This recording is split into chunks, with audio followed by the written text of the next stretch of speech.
My name is Rebecca. It's wonderful to be with you today. I got full disclosure, it's the middle of the night here in La Jolla, as you can see, and Shane and Robin and the crew have been working nonstop to make sure that this all knits together. So I want to teach you one real quick thing. It'll get some energy moving for us. This is technology. I call it a power clap. And it's faster than a round of applause because all we do is on the count of 3, we give a huge clap.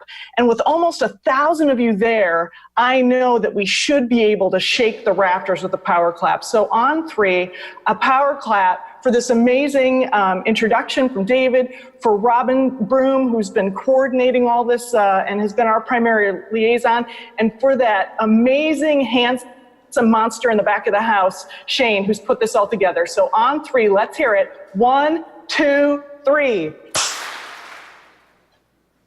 Awesome, awesome. We'll have more opportunities for that. So couple quick questions, not so much a question, but want to say howdy. So happy to be here. But here's a big question.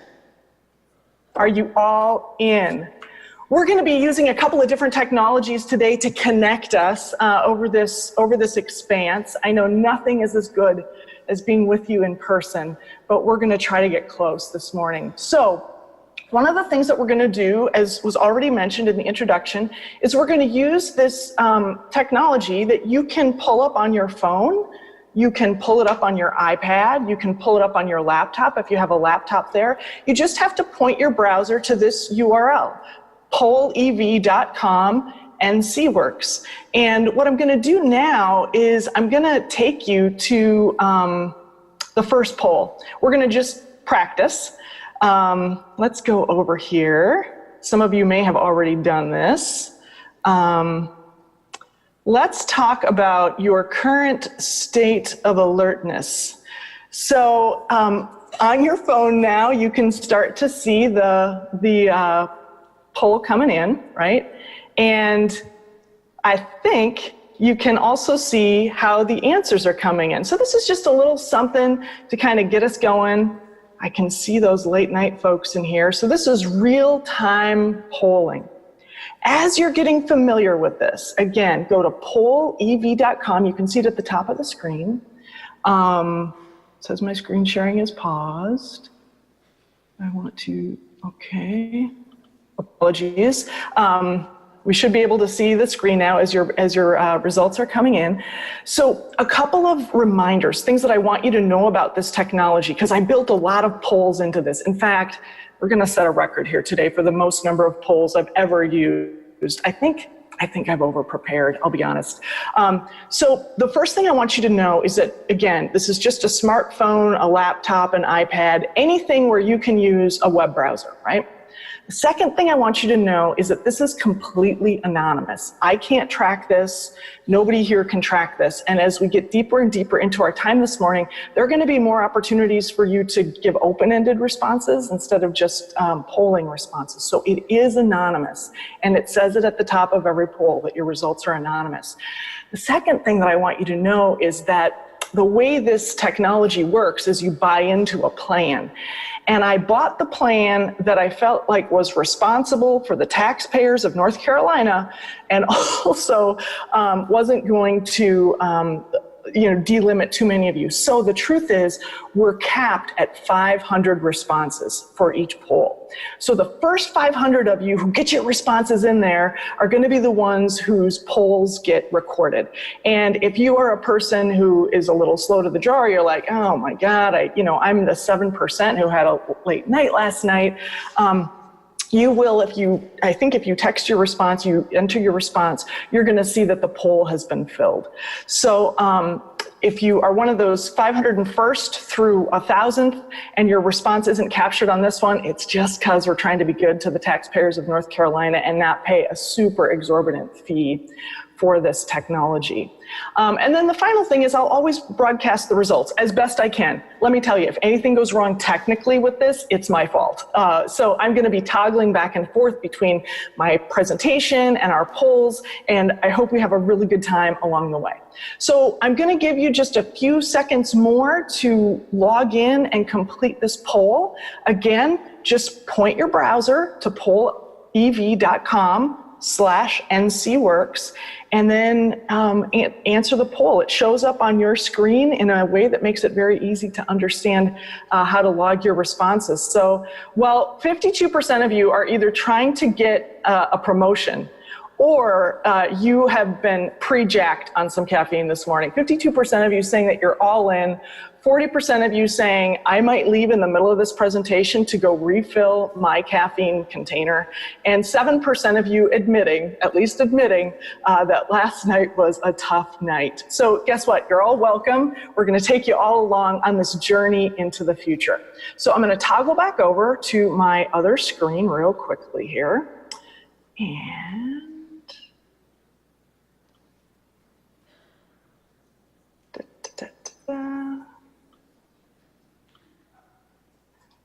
Shane, can you give me a visual if what are we doing today is on the screen? Are you seeing that? Awesome. Thank you very much. So I hope that you are asking, all right, a futurist, this sounds a little hocus pocus. What's going on? Is it really possible to think like a futurist? And I try to think about, all right, what does this look like? What could this look like for you guys? How skeptical are you? So I want to frame it this way. Some of you have your kids in martial arts, or maybe you took martial arts yourself. And you know that if you have been in martial arts, you know that the first belt you get is what color? It's white. The first belt you get, you can see it on all these kids on the screen, right? The first belt you get is a white belt. And why is the top belt you can get a black belt? I'm going to give you a little martial arts insider secret that if you ever get on Jeopardy, may be useful. Useless trivia. The reason that black belts are black and white belts are white is because in the traditional martial arts, you get one belt for life. And over time, as you tighten that belt again and again, as you put that belt on again and again, it gets dirty. So that's why the martial arts masters have black belts, filthy black belts, and beginners have white belts. Well, my goal here today is to give you at least your white belt in futuring, so that tonight, as you're talking with other people, maybe you're calling home to check on how things are, and people, or you're back with your team, how was the conference? You can say, hey, I got my white belt in futuring or foresight. Say, hey, what is that? Is that real? And you're going to be able to give some actual responses to that question. So futuring is real, but to help you understand what futuring is, I want to take you through how futurists think, and I'm going to answer your questions. And this is the first time you're going to see my personal cell phone number. You can text your questions about the future of something you're worried about or thinking about to this is my personal cell phone number, right? 414-559-1528. And before I wrap up my time today, I'm literally going to read through your questions and answer them in real time. Do not ask me if the Panthers are going to win the Super Bowl. I'm not that kind of a futurist, but you get the idea. So jot that number down, enter it in your cell phone if you want. I'll show my number a couple more times, but I'm going to be taking your questions further down the line. So let's get started, right? Sometimes when people are thinking about futuring, they're saying, well, wait, we do strategic planning. Why does strategic foresight even matter? And you may have noticed that I use strategic foresight and futuring as synonyms. To me, they're the same things. But let's think about just the term foresight. That first word in pink there, foresight. It's two words put together, right? The first word is for, and this is F-O-R-E, is ahead, right? It's like to the horizon, or some of you are golfers, and this is what people shout before they're going to hit you in the head or in the body with their errant golf ball, right? So for is something that we indicate when we want people to look up or to look around. And it's such a great, I think, transition to futuring, right? Because for is about looking up, not looking down at today's news, today's inbox, today's meeting materials, but looking up and looking out, right? Developing a broader perspective for looking up. And then sight, right? How well do we see the future? So what I'm going to do today, in honor of your white belt at the end of class, is I'm going to help you think put some tools in your pocket. I'm going to give you sort of the master bread recipe, the starter bread recipe for how we as futurists do this work. But I thought it might be helpful if we start by just saying, all right, you guys all know what strategic planning is, right? You all know what strategic planning is. How does strategic foresight compare? Well, let me show you an image, right? So here you can see today, this dot in the middle. And here in the West, we use a timeline that goes from left to right. So from 20 years ago, 10/11/98, to 20 years forward, which would be 10/11/38. And here we are right in the middle between these 40 years, right? Well, when you think about strategic planning, just think about your last strategic plan. The last time you sat down to do strategic planning to, move your department forward, or, what does your workforce center need to do differently in the next 2 years or 3 years? You probably looked backwards towards the past. You maybe said, if you did it in a really lazy way, you go into strategic planning and you're like, quick, what did our last strategic plan say? And you maybe make some updates from that. I know with state budgets and city budgets, that's often how budgeting happens, right? We look at what we did last year, and then we try to, somebody just texted me that the Panthers are going to win the Super Bowl. I love you, but my Packers are looking awesome. Anyway, we can settle this after the meeting. So how is foresight different than planning? Well, when we do planning, one of the things we do is we tend to look at our most previous plan or at our past few plans, and then we update it for the future. The big difference between foresight and planning is that in foresight, we're standing here, and instead of looking behind us, we look ahead, right? We say, hey, if we're going to do planning, it should be based on what's coming, not what's past. So, for example, with your governor's new Job Ready initiative, right? He talks very much about current and future jobs. That is foresight. How do we retool today's employees or people who are between jobs for current and future jobs? That is foresight. So you're already somewhat familiar with it. But let me share one other thing. Strategic plans work incredibly well when this is your system, when things are stable, certain, simple, and clear. You just read those words and you just relax, your shoulders drop. It's like, placid lake. But the only industry I know of right now that has this world is life insurance, honestly. Because with some pretty good predictability, life insurers know when I, for example, as an insured person, am probably going to take the big dirt nap. They kind of know. They've got these equations and it's dialed in, and they can pretty predictably, make estimates on what my premiums should be based on how long I will probably live. But you look at just even different divisions within insurance that also use actuarial tables and probability and risk analysis, and their hands are thrown up in the air. Property insurance, unsure. Casualty insurance, unsure, right? As our weather events you're experiencing now, your second hurricane within just a few weeks, right? Some of those even really stable industries like insurance are having a hard time figuring out what the future will be. That's because we are living in, ta-da, big reveal. We're living in this environment that the military uses this acronym VUCA. Volatility, uncertainty, complexity, and ambiguity. We're going to talk about some of the trends that we're facing in just a little bit, just in an effort to get your heart rate up. We're going to be talking about some of these trends, but you can understand how the environment that you're living in, let alone the clients who come into our workforce centers, who feel like the rug has been pulled out from underneath them, their world is feeling much more VUCA than it ever has been. So just thinking about the old to the new, I think you can probably see how strategic planning, where we look behind us at what we've always done, it works really well when things are stable, certain, clear, and simple. But strategic planning of looking backwards to plan what we should do, it does not work when the world we're living in and the world we're headed towards is VUCA, right?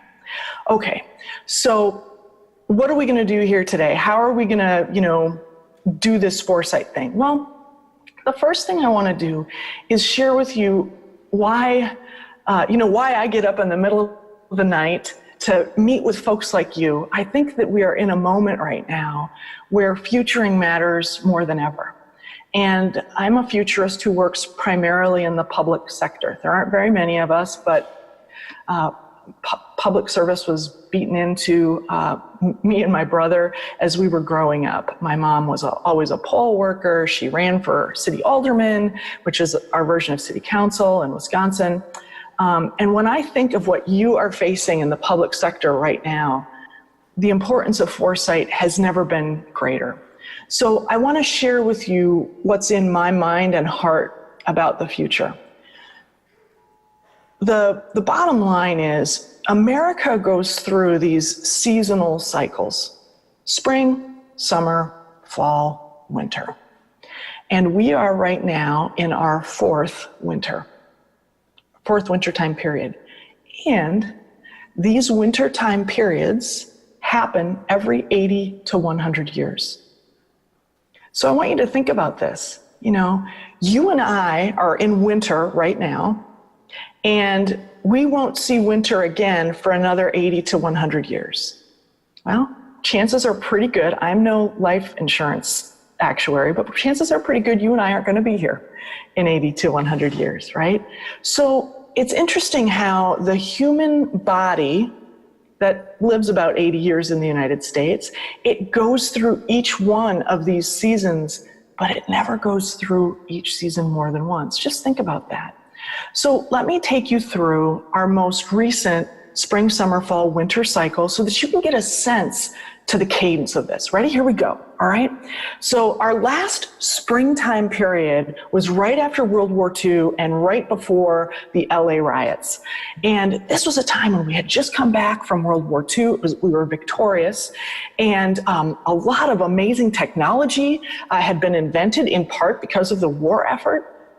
And people were moving out to suburbs and getting cars. And there was kind of a famous slogan of a chicken in every pot and a car in every garage. That was a slogan during this era. And the idea that we could have a chicken in every pot and one car in every garage, it felt fantastic. Whoa, man, that was impossible before. So spring in America comes after World War II, and these are the birth years for the baby boom generation. Boomers are born during spring, when their parents, the silent generation, came back from World War II and started having babies in record numbers, right? So the baby boomers are born during spring. So what happens is the baby boomers grow up during summer, right? This period of intense reflection and consternation. I'll point to three things: the civil rights movement, the environmental movement, and the women's movement. What we might today look back at and call the culture wars started as boomers were growing up in this summertime period. This is the era when the term generation gap started.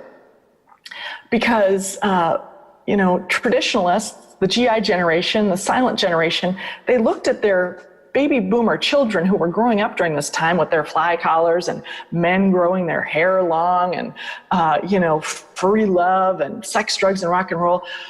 They were astonished and sometimes appalled by their kids. And their kids were asking these hard questions about why blacks sat at a different part of the lunch counter and why women weren't paid what men were paid.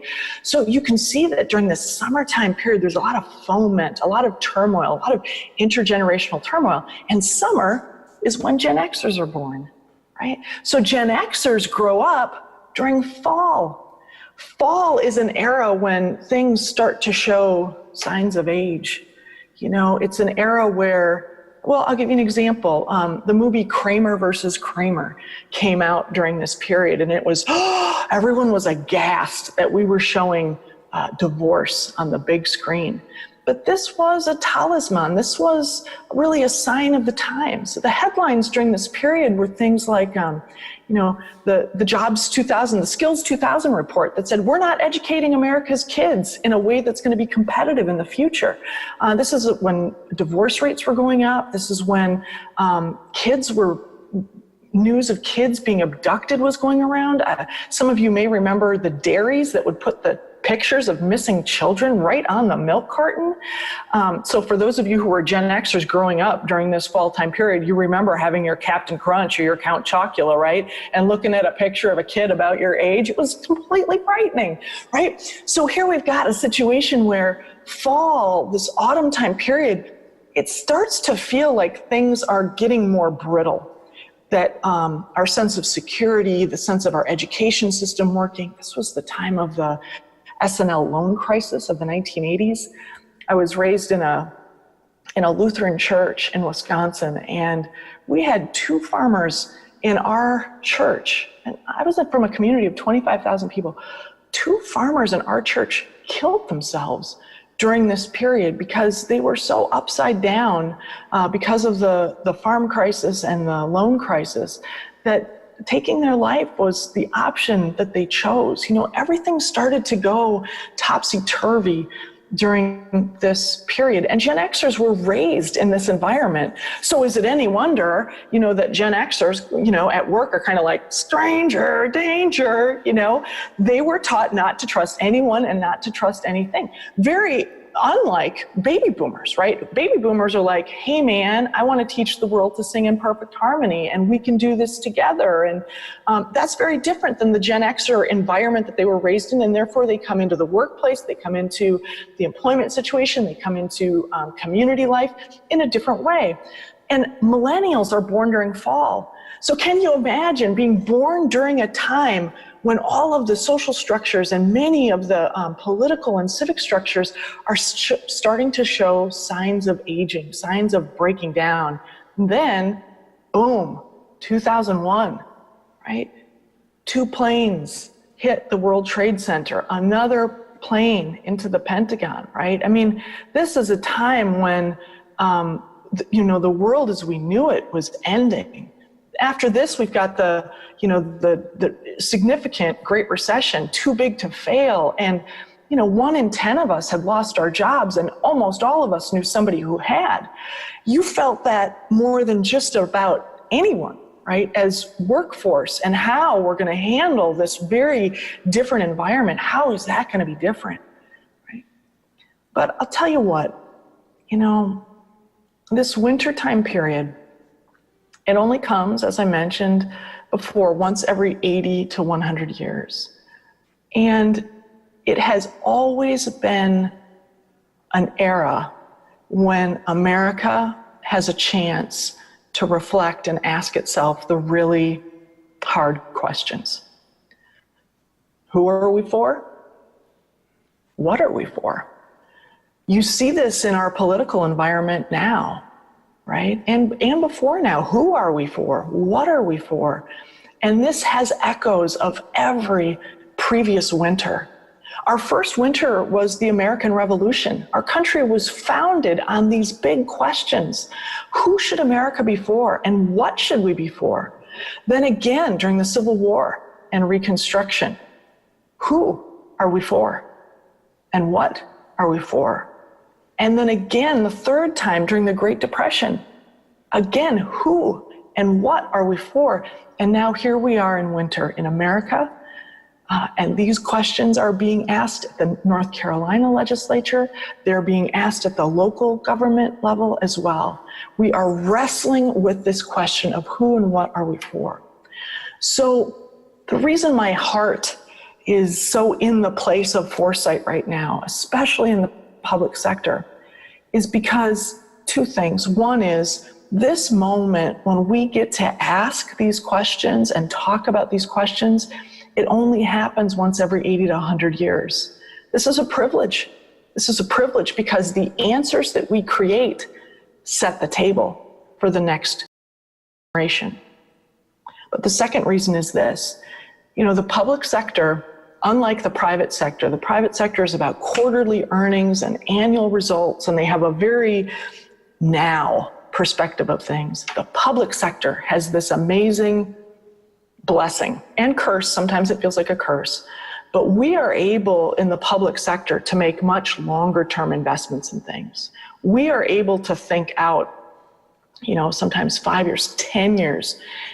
With transportation partners that I work with, we're able to think about 20 years into the future. What is the infrastructure we can build today that is going to serve the commons, the public, in 20 years' time? And that is a privilege. So as we think together today about why does futuring matter? How can I develop my skills as a futurist?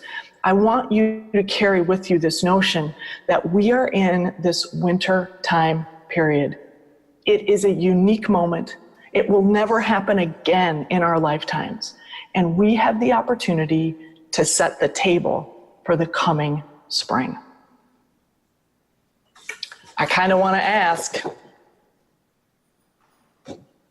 are you in? Are you in?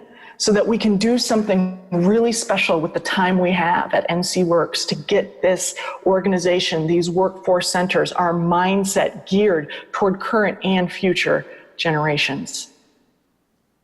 All right, so it's time for a couple more polls. Here are the instructions again. Just take your smartphone out of its holster. Again, you can use an iPad. You can use anything where you can get to a URL. Open your web browser to polev.com/NCWorks, and I'm going to toggle over now to our next poll. Here we go. I'm going to open it up, and then I'm going to share the screen.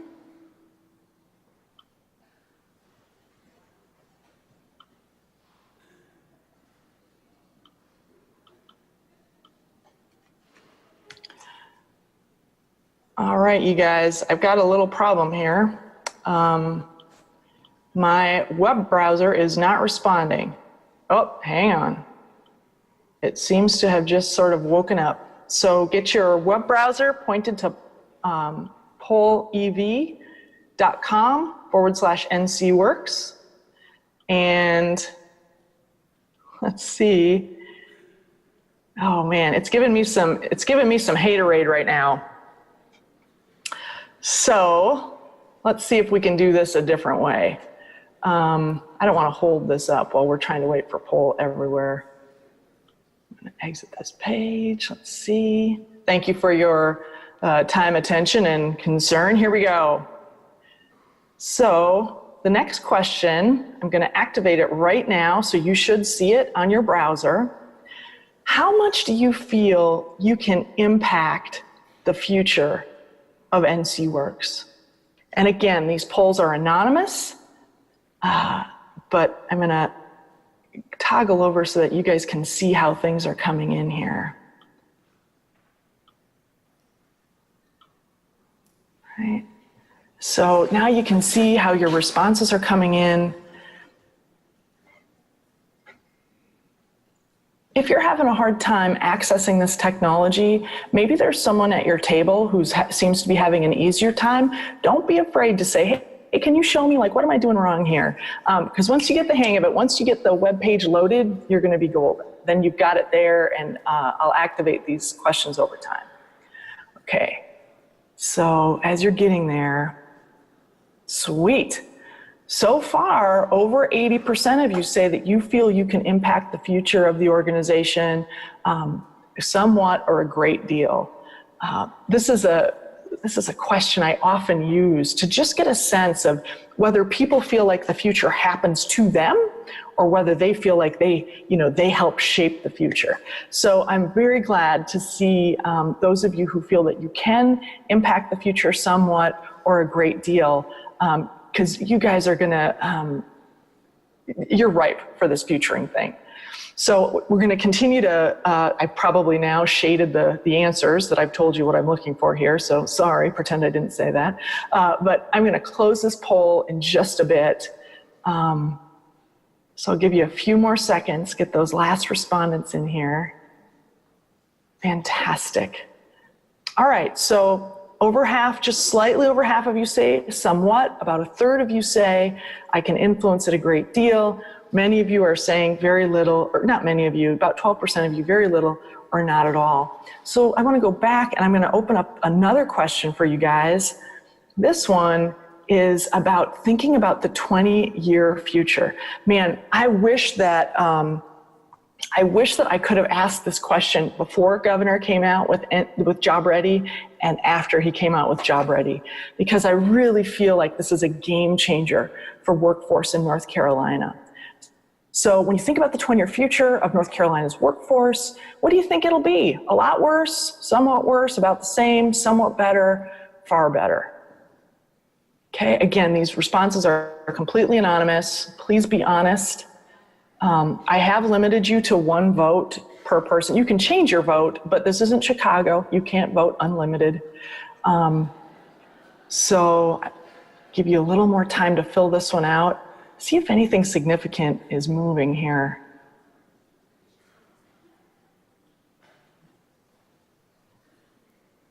All right. Good, okay. So here again, we've got over half of the respondents saying that the future of our workforce, not just NCWorks, but the future of our workforce is going to be somewhat better or far better than today. So it sounds like what I have here is a bunch of extremely positive folks who are future ready. They believe you believe you can impact the future, and that you feel that there's that there's a positive horizon out there as well. So the next poll I'm going to activate for you is this one. We just talked about winter to spring, right? And as you think about that transition, where do you feel you are, right? From your own experience, where do you feel things are right now?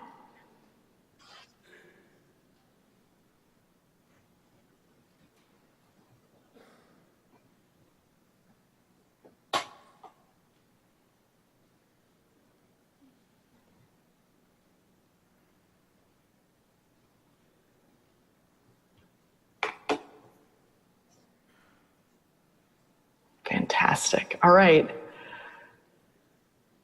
I was very interested in how these results were going to shape up because often these results will tell us kind of how much work there is to do to get us answering these. You know, who are we for? What are we for? How can we make the turn from winter into spring? So here again, over half of you are saying we're either warming or we're deeply in spring. For those of you who are in winter, you know, things feel frozen and stuck. Man, if I was there, I would meet you at the bar at 4:30 because winter can feel pretty desperate and pretty scary. For those of you who can sense thawing, about 25%, 20 to 25% of this audience, we're moving in that trajectory. And for those of you who are even further warm than that, that's a wonderful, wonderful thing. So let's. I'm going to toggle back over to the slides real quickly.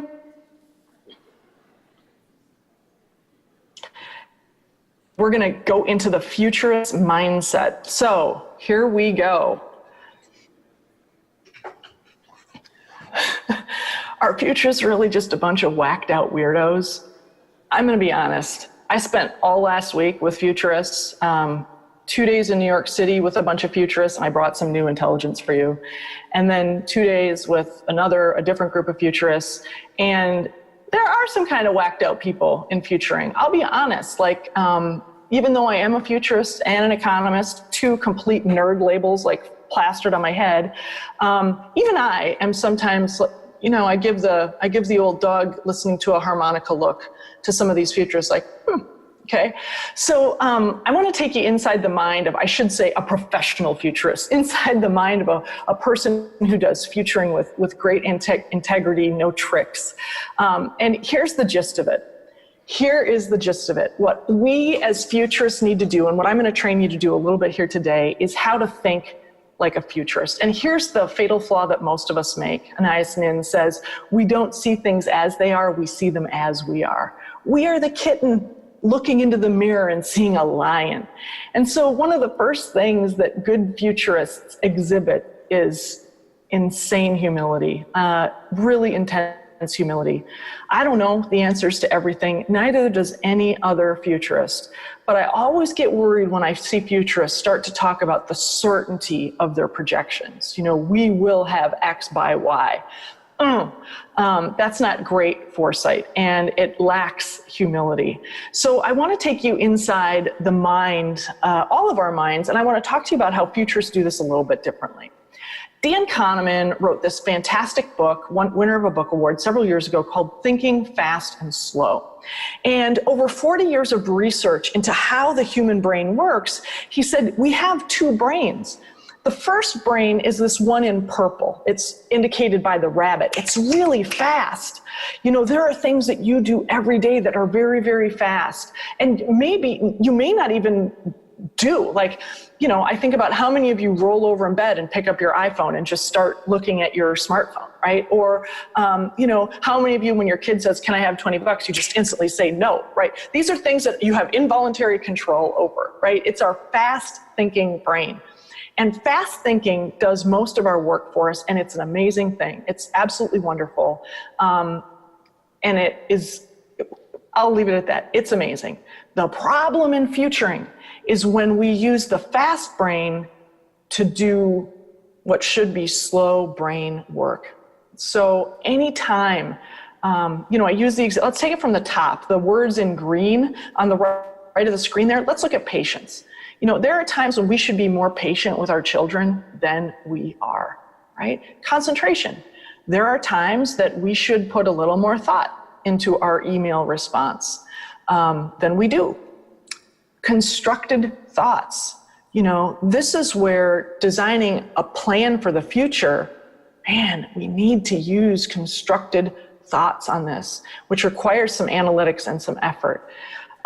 So the slower part of our brain, it's highlighted in green here, this is extremely valuable, but I'll tell you what, it's harder and harder to do this work.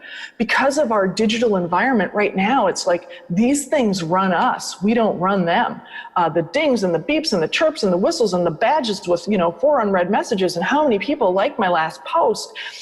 We get that dopamine rush on the fast brain on the purple side of this. But if we want to do good futuring work, we have to slow down and get on the green side.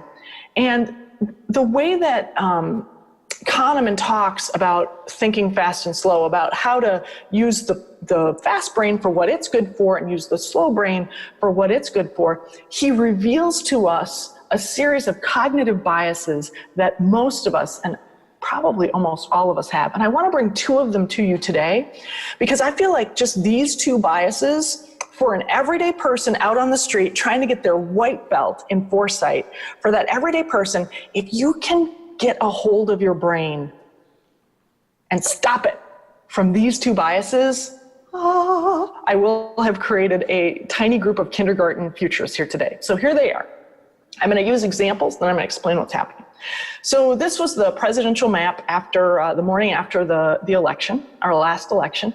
And I'm not sharing this to be political. I'm sharing it to show you that this was the image that threw all of the mainstream media, some of you call the lamestream media, into a panic. Right? Because it was like, Nate Silver and the New York Times and NPR and, a lot of like local papers were saying it's going to be a Clinton victory. And people started to believe that it was going to be a Clinton victory. So then when Donald Trump won, the media was like, oh my God, how did we miss this? And they're like, oh, we have to hire more people who work in the Midwest, and we've got to stop talking about it as flyover country. And, there were some magazines who were like, now we're going to hire a conservative voice to come in and teach us about conservatism. It was like, it created this existential crisis for the media because they got it so wrong. But the reason the media got it so wrong is because of this first bias. We all have it. I bet you've already used it 20 times this morning. It is this: confirmation bias. Confirmation bias is when we over-rely on data or stories or input that confirms our beliefs. And the number 1 offender, in my opinion, of confirmation bias is Facebook. Why Facebook? Let's just think about their icon. right? Facebook's logo is the like button. Nothing says confirmation bias like, I like what you've had to say. And the way their algorithm works is that the more people's posts you like, the more those posts pop up earlier in your feed, because Facebook wants you to be happy while you're experiencing their interface. Another thing I found out recently is that Sheryl Sandberg, who's the COO of Facebook, the conference room outside of her office is called, get this, the good news room. The good news room. In other words, let's talk about good news when we're in here. Well, guess what? Good news is always going to confirm what you already believe. Bad news, by definition, is the opposite, right? Bad news is something you don't want to hear. Bad news is something you weren't planning on. Bad news is the opposite of good news. And if your logo is the like button, of course your conference rooms are going to be called the good news rooms. So all of this, none of this is to harsh on Facebook, but to use them as an example of how confirmation bias gets built into our wiring. We prefer to be around people who share our point of view. This is why you spaz out before Thanksgiving, because you know you're going to have to be at a table full of people with crazy Uncle Bob and weird Aunt Joni, and it's going to make you uncomfortable. So we use confirmation bias on the regular. Here's the other bias I want to teach you today. So if I asked you, hey, which is more likely to kill you? A piece that falls off an airplane in midair and kills you, or a shark attack? Most people are like, shark attack. Most people would say that. You might not, but most people would say a shark is more likely to kill us because we have jaws, right? What is that? And the truth is, the plane part falling out of the sky is more likely to kill you than a shark attack. Both are rare, but the plane falling out of the sky, the plane part falling out of the sky is more prevalent. And this is availability bias, right? Availability bias happens when we over-rely on the things that we can easily recall than what's actually true. So you do this all the time. I mean, let's say you lost a superstar from your department, and so you're posting for a job. The way that you write that job posting probably has the exact outlines and contours of the person who just left, right? They were a superstar, therefore we need to the next person we hire needs to fit right into that template. Never mind that that person doesn't exist, right? I've got a friend, Casey, who she dates the same guy all the time, and he always breaks her heart. Don't get me wrong, it's a different person every time, but the same skinny rocker with a drug problem. She can't quit this type, right? She's got an availability bias around this type of guy. And you can see this in your lives as well. So let's grab those phones one more time, and let's do a little bit of polling around when we experience these biases. So here we go. I'm gonna open this guy first. I'm activating a new poll. You'll be able to see it in just a second. All right, so here's the new poll. These are open-ended now, so a little more honesty, but can you think of a time when you used fast thinking when you maybe should have used slow thinking, right? All the time. I love your honesty, because you are in a hurry. You are in a hurry. Yes, when you're upset. Absolutely. Oh my goodness. Parenting is one of those things where, I mean, they're double teaming you. It's a full court press with kids. You can't help it. Yeah, when you're in conflict, good. So let's just watch as our peers' responses kind of come in on this question. A time when you use fast thinking, when maybe you should have used slower thinking. Oh, I love that. Buying my first car, that new car smell and the sunroof. The payment doesn't look that big, for sure. I don't need to sleep on this. Driving in heavy traffic. Ooh, I feel the road rage in that. We all have it. Oh, this morning, fast thinking when you should have used slow thinking. It's not too late. We can, every moment is new. We can start new every moment. Yeah. oh man, I hope that person who used fast thinking driving to the conference today is okay. I love it. Backing out of a parking lot, that same thing happened to me in a rental. Don't ever get in a fender bender in a rental. With children and morning traffic. Yeah, you guys are definitely getting the hang of this. In an argument with my boyfriend, I'm gonna take this off full screen. You'll still be able to see responses coming in, but I'm gonna take us to the next poll now. This one is about when you've experienced confirmation bias. So, and by experience, I don't mean necessarily that it happened to you, but did you see it happening somewhere? Confirmation bias, again, this is our tendency to over-rely on things that make us feel right, make us feel good, that confirm our own beliefs. So, good. These answers can speak for themselves.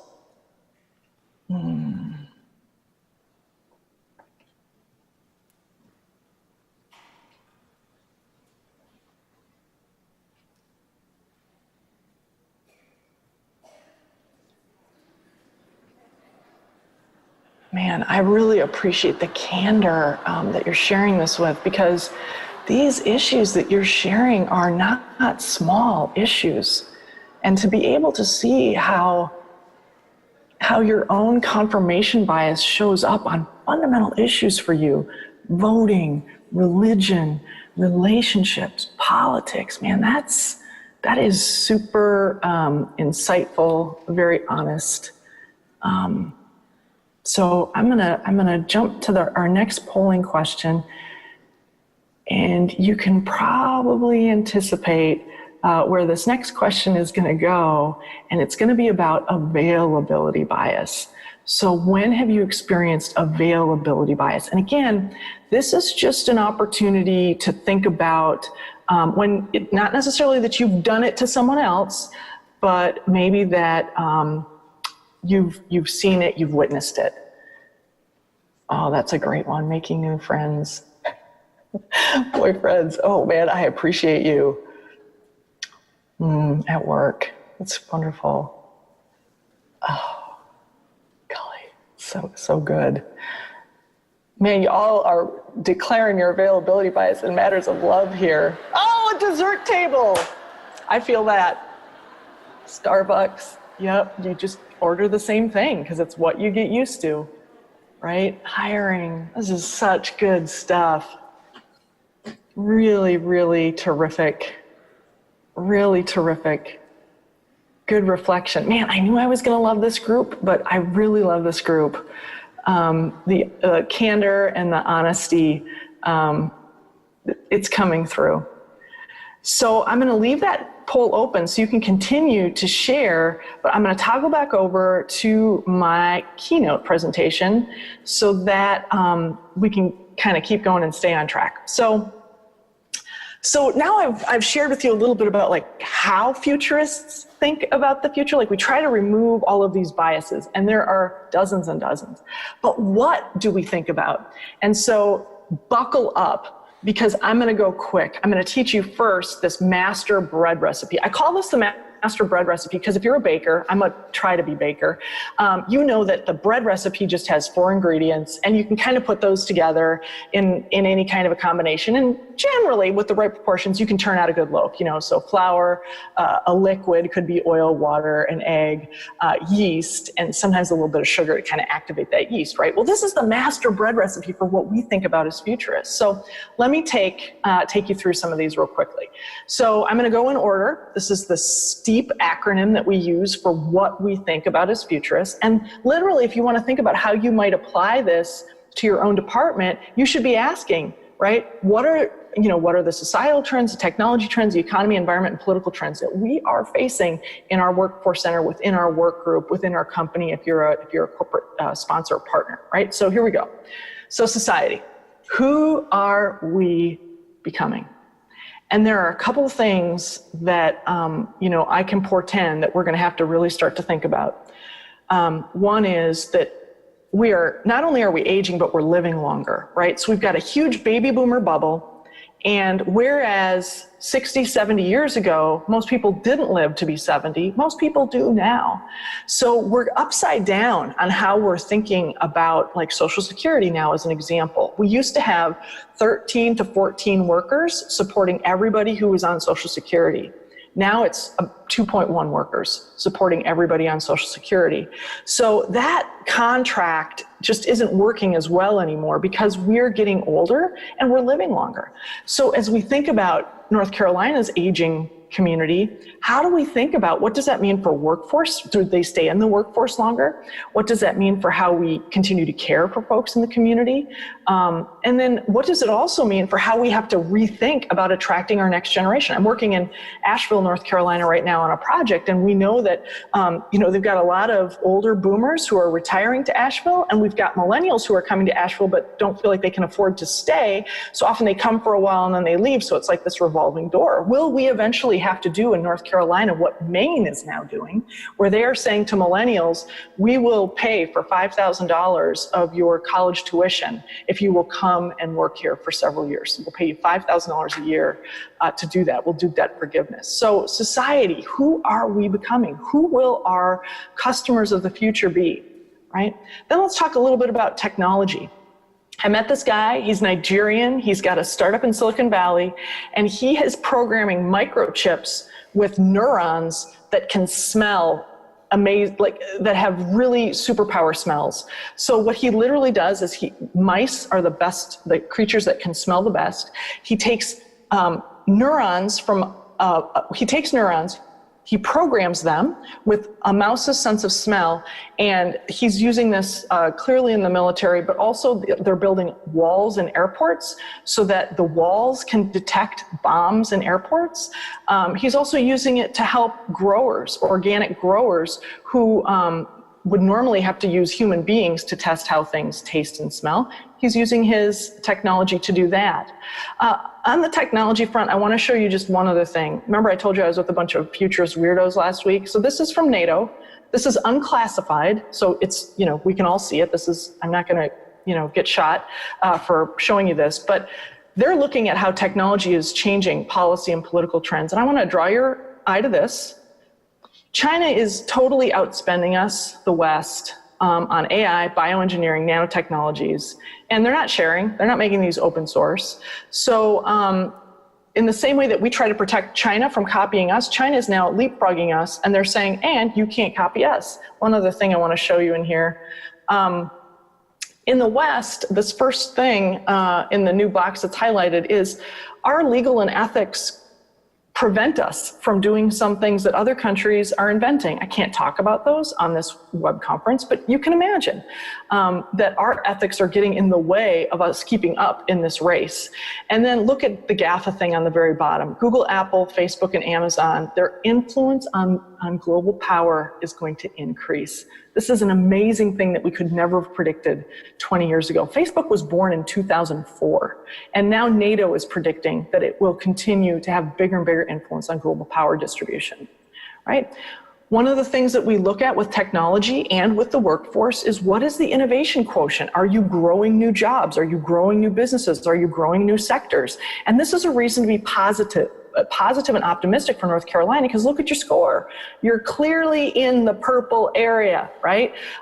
So that, to me, is a portender that things are going to continue to be hot and furious. The World Economic Forum last week came out with its Future of Jobs report, 5 things you need to know about the future of jobs. And I'm going to summarize for you. Automation is going to kick our butts, and it's going to kick our butts in a lot of industries that you already know, but it's going to create newer jobs that are estimated to be even higher paying and more sophisticated. So what you guys do, all of that is to say that you have job security, because to think that education ever ended at the 12th grade since the 1980s is foolish. So workforce centers I see as the post-secondary training centers for our communities and our economies. Let's talk a little bit about the environment. As we can see here, Texas has taken it in the shorts with billion-dollar weather and climate disasters. So this is from NOAA, the National Oceanic and Atmospheric Association. We're experiencing this right now with our next hurricane coming into North Carolina. This is shocking, and this quote is something that puts the insurers on their back leg. 20 of the 30 most expensive insured catastrophes since 1970 have happened since 2001. So this is making a lot of people wonder, how do we continue to fund this? How do we continue to insure this? How do we rebuild after this? Isn't it even responsible to rebuild if we're seeing more and more expensive disasters?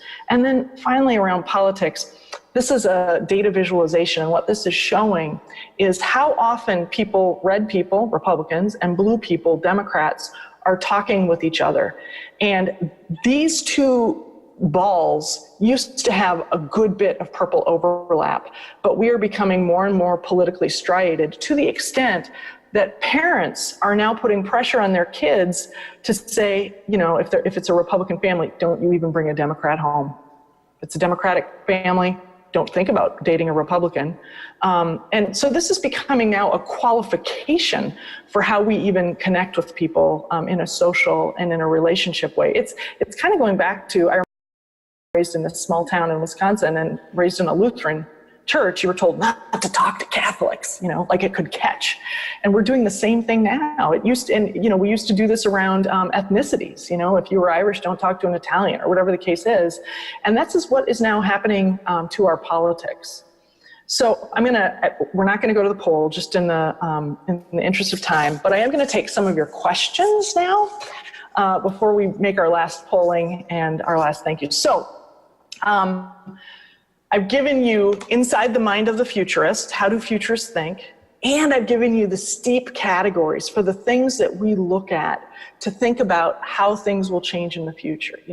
NCWorks is going to have to continue to change in the future because people will likely be working longer, because people will, be working in jobs that haven't even been invented yet. We estimate that 5-year-olds in kindergarten today, 65% of them will have jobs that haven't even been invented yet. So your ability to be agile is going to continue to go up. So let me take some of your questions. Here we go. Okay, I think I already mentioned, shout out to 919-333-4582, who says the Panthers are definitely going to win the Super Bowl. I would like to make a side bet with you on that. Somebody mentioned, and I want to point this out, I discarded strategic planning and my team practices strategic doing. I'm very familiar with it. I'm trained in it. For you, I want to say one thing. Strategic doing is so awesome at putting all the assets together in a new way. But if you coupled strategic doing, which is like how we go from now to next, with strategic foresight, where do we need to be in 20 years' time? That would be like peanut butter and dark chocolate. So kudos to you. Strategic doing is so much more agile. I'm so happy for you. And I'm going to throw down the strategic foresight gauntlet. Okay. Boom, boom, boom. All right. Hey, Bob, thank you for sending me these images. Great. Do I feel that generational poverty will improve or get worse? Well, so I want to, if you are using the term generational poverty to indicate structural poverty, because that's where I think we are. We can call it generational poverty that happens generation after generation, but I feel like that puts a little too much pressure on the family. Absolutely, there are things that parents teach their children and children then teach their children, but there are also some serious institutional barriers that are keeping people stuck. So do I feel that generational poverty, which I'll call structural poverty, is going to improve or get worse? You're going to hate this answer because I'm going to say it depends. But the reason it depends is this, is if we keep using the same systems and the same metrics, then I don't think it's going to get better. That was Einstein's definition of insanity, was to keep doing the same things over and over and expecting different results. So some of the things that I'm seeing are, we're seeing this in St. Joseph, Missouri, for example, where we've got public health officials, people who work for United Way, out in the community who are helping people kind of do whatever their very next thing is. You guys actually have a similar initiative with your $1,000 like emergency grant to help people fix their car or whatever it is. If they're in college, right, they can get this $1,000 emergency grant so that they can fix their car, bridge from one job to another, have a little bit of emergency savings. Those are the kinds of responses we need to be creating. I don't want to offend anybody, but the silos that most of us have lived in for most of our careers, I've been 21 years in my career, the silos that we've been in were built for a different time. If we were going to recreate NCWorks today, it probably wouldn't look exactly like it currently looks. So situational poverty will continue so long as we just keep funding the same stuff. The metrics never change. It's going to require a change. Okay, now my phone is officially blowing up. Any thoughts on the future of military careers given current political environment? Yeah. Military careers are going to continue to be important. I was just with the NATO guys last week, but militarization will change. The fact that we can now send in drones, and now drones that can smell bombs to do a lot of the work that our people in uniform used to do. I think a military career is an incredible thing. And I'm saying that as a futurist, because the military is one of just a couple of industries that actually teaches this stuff. So the military is a great place to learn how to think like a futurist. And I don't think careers in that area are going to go down, although what you need to learn and do may change. What is the rate of availability of jobs for people 55 and over as we are living longer and having children later? It's going to change. AARP right now, AARP, the American Association of Retired People, they are themselves going through a huge crisis of image, a huge crisis of relevance, because the silver-haired retiree to Arizona, who moves into a gated community and doesn't want to be around pets or kids is very different than the retiree of today. So I think we're going to, and people like that tend to, organizations like AARP tend to set the dialogue. They certainly spend a ton of money on politics and so forth. So, I think we're going to continue to see more entrepreneurship among the 55 and plus and older crowd. So oftentimes in generational configurations, a 55-year-old with a 25-year-old, that's super powerful. We're also going to see, things changing in how we do job sharing. We're already seeing this, for example, in healthcare, where the average age of a nurse is in the upper 40s, lower 50s, depending on where you live. Nurses who are 52 cannot be on their feet 12 days, let alone nurses who are 60 or 62. So we're starting to see how work is changing around these employees. So the baby boomers are going to cut the wake for us, and then those Gen Xers who are coming behind them are going to benefit. Can you share the source for this stat? 65% of 5-year-olds will hold jobs that haven't been created yet. Yes, absolutely. Google the World Economic Forum Future of Jobs report. It's right in the opening montage. Do futurists have recommendations to help us ease out of winter and set up future generations for success? I guess my number one piece of advice around that is that, spring will come again. I have no reason to believe that it won't. You saw in your own data, most people are feeling like the thaw is here or, spring is emerging. But I think the key for all of us is to be willing to partner with people in a different way or do things in a different way. It's so interesting. It's like humans' resistance to change is the thing that causes us to oftentimes stay stuck when we needn't stay stuck.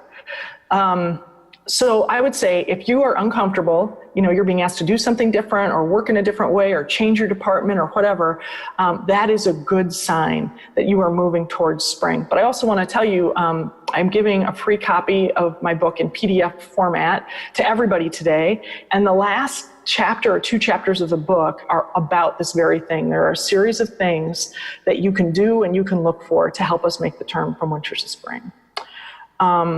How can society help children and families from using politics from the divide?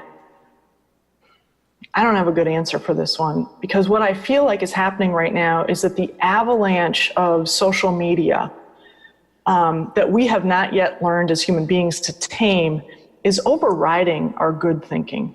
So it takes a true act of intention to have dinner with people who think differently than we do, to have meaningful conversations with people who think differently than we do.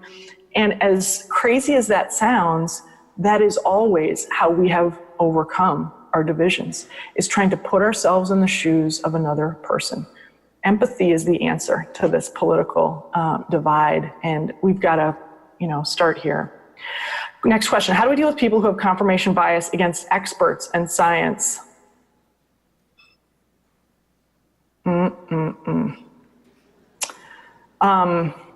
Well, you're showing your own bias there. I'm just going to be honest, right? So, because I'm rated into this question. I think, I guess I would say, like, in my professional athlete days, we used to say, run your own race. And if you look over your shoulder at the person next to you, you lose a half second of time. So maybe start by asking, am I running my own race here? Am I doing every single thing that I can? Because the truth is, you can't change someone's mind. A mind is a very difficult thing to change, but you can be there if the mind does change, to share your experience. What is your view on the skills gap in consideration of the technology of the future? Well, I really feel like, for me, technology is about biotech, medtech, nanotech. It's not just about coding and app development. That's important too. That's like a language that a lot of us will have to have.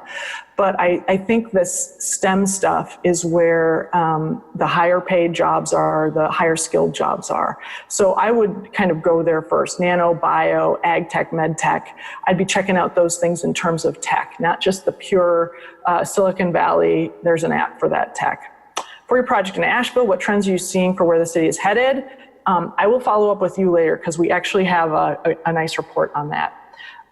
Best solutions, not sure what you were referring to there. How do you reconcile the results of predictions that have backfired, such as the encouragement from futurists decades ago for bachelor's degrees resulting in a deficit of trades workers, with continuing to predict that these skills will fade in importance? Are these merely overblown responses to these predictions, or is there some responsibility on those who have made these predictions? Oh my gosh, don't even get me started. Pundits, right? There's a guy who wrote a book called Super Forecasters a few years ago. And he is famous because, Philip Tetlock is his name, he's famous because he said that a monkey is as likely to make a proper prediction as anyone else is. And there's a part of me that, scientifically, when you look at pundits who have said things that have not been true, that is absolutely the case. But I will say that, this current lack of middle skills or lack of technical skills, this is not something that we didn't know. When the first President Bush came out with Skills 2000, he was talking right into the 12 to 14 years of school. He was talking right into that, saying, we need to do more of this, we need to do more of this. But parents and students continue to believe that four-year degree is the ticket. But now what is interesting is how many of them are becoming reverse enrollees, where they got their four-year degree and now they're coming back for a certificate or for a two-year degree or for a space in the middle skill. So to me, it's not just the pundits who did that. Again, it is our own bias. It is our own belief system. And I know that this may seem radical, but if I was a futurist and I was in charge of the Department of Education, I would require that high school expand to year 14, that we do 2 more years of training as a requirement. This isn't unprecedented. We didn't have high school when my dad was growing up. He didn't have to go to high school. He stopped after the 7th grade, never went back to school. Nobody chased him down. But when we went through the manufacturing revolution, high school was required. Well, now we look at the middle skills gap, and maybe it's time to say more training is required in our public education system, so that the burden doesn't all fall to you or doesn't all fall to companies, and we can kind of close that gap, recreate that middle wage. How do collaborative partnerships fit in with strategic foresight? That is the name of the game. the willingness and ability for people to engage with results and engage with each other in completely new and different ways.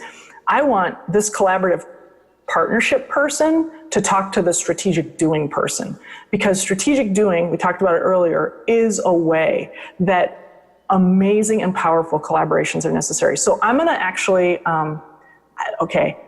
if you do strategic doing, would you please right now raise your hand?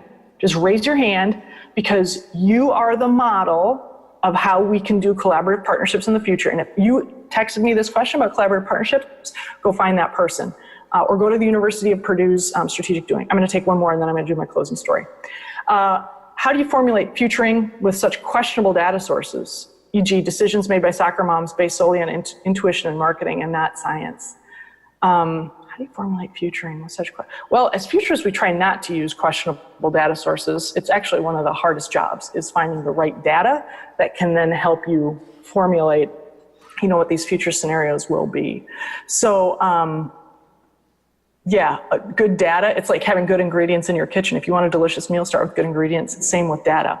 For the rest of you, and there are many of you, I'm going to busy myself after we part ways here, and I'm going to respond to every one of your questions via text. But let me do this real quickly. There's the data part of futuring, and then there's the aspirational part of futuring. And if we want better futures, we need to be telling each other better stories. And this is another part of futuring that to me is magical. We have people create different stories for different futures. Ones that have negative disruptions like a hurricane, and ones that have positive disruptions, right? Like new money for workforce development. But the future, your future, NCWorks future starts with seeing the future clearly, but also orienting a story of how we behave on that future. And I want to give you one real quick example. Michael Crow is the president of Arizona State University. And look at this guy. He changed the charter for Arizona State University to this. That last line there, that ASU will assume fundamental responsibility for the economic, social, cultural, and overall health of the communities it serves. That is a story about how ASU is going to have impact. And as I was getting ready for this talk today, I couldn't help but wonder, hey man, if NCWorks decided that we are going to take full responsibility for the economic, social, cultural, and overall well-being of the communities we serve, how would that change the game? So quick power clap for Shane. 1, 2, 3. I'm so grateful for you guys. If you want some free stuff, here's where you can get a copy of my book. And with that, I want to toggle back over to David, who I think is going to take us home, take us into the next break. Thank you so much.